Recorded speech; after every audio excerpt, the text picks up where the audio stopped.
Okay, welcome back mga scalper. Another technical analysis for BTC. And wag na nga nating patagalin pa. Daily time frame is isang green candle. Good news is meron ng sumasalo after breaking ng symmetrical triangle. Nag-pullback and currently nagkaroon na tayo ng green candle. Good news is possible nasa uptrend momentum pa rin yung BTC.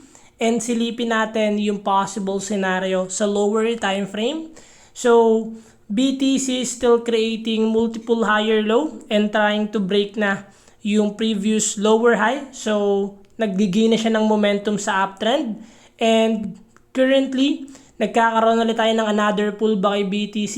As long na merong sasalo dito sa area na to, possible this is only a continuation ng uptrend momentum.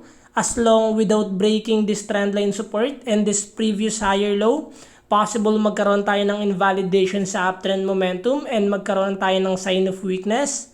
But currently, sa pinapakita ng BTC, after breaking this symmetrical triangle, nagkakaroon na tayo ng pullback and sa daily time frame meron tayong sumasalo. So we are still on a uptrend momentum.